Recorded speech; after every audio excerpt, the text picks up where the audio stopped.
I'm Troy Williams, the Executive Director of Equality Utah, and we are here with Paris Hilton. And if you've seen already, her new documentary, This is Paris, has just been released on YouTube, and it documents her 11 months at Provo Canyon School. So Paris, thank you so much for being here.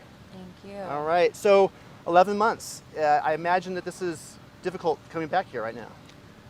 Yes, I was very nervous to come back here after spending 11 months in hell.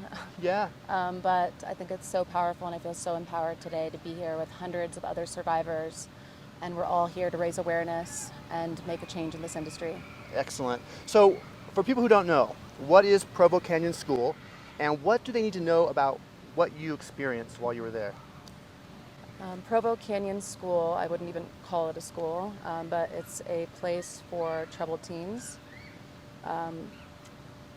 They manipulate the families into thinking it's a normal boarding school, but they are physically, emotionally, verbally, sexually abusive.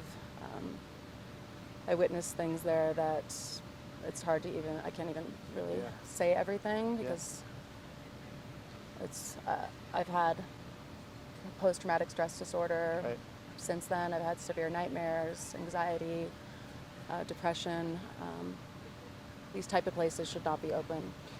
I imagine that survivors often aren't believed because they're troubled teens. How difficult is it to get this message out to people? There's definitely a stigma around it, so people have not been believed. But I have received just an outpour of letters from so many other survivors who are thanking me for validating them because now they're finally being believed. And I can relate because it's something that I never wanted to talk about. When I walked out of there, I promised myself I am never going to ever talk about this place again, and I'm just going to pretend it never happened.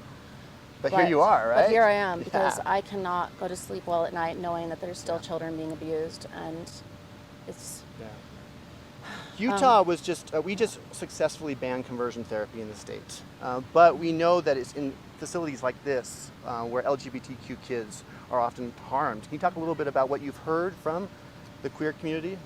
I've heard just the most terrible things that they do, and I think it's just so wrong and so disgusting that they would ever do that to a child.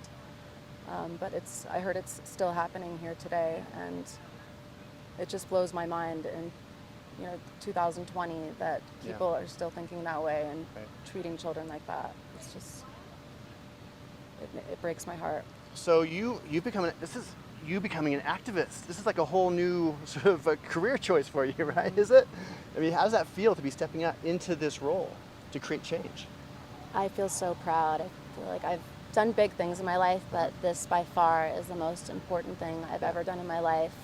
I feel like I now have this mission, I have my legacy, and I want to save the children, and I'm not going to stop no matter how long it takes, no matter what I have to do. I'm going to make a change in this industry. Okay, so break code silence. What is it really quick? Breaking code silence is survivors coming together to break the code silence, basically. Just, we've been silent for way too long, and no more of that. We're going to be using our voices and united together. And already there's been so much change. I've been talking to people in the industry, and they said since my film, This is Paris, has been released, there's been more change in this industry in the past couple weeks than there has been in the past 15 years. So this is just the first step. Excellent. And I'm excited for more change. And the ultimate goal here? The ultimate goal here is to shut places like Provo down. There needs to be regulations. They need people who are qualified to take care of children. And this type of abuse cannot be happening. There needs to be a change, and people need to be exposed and held accountable for it. All right. Paris Hilton, thank you so much for coming back to Provo. It means a lot. All right. Take care. Thank you. Excellent.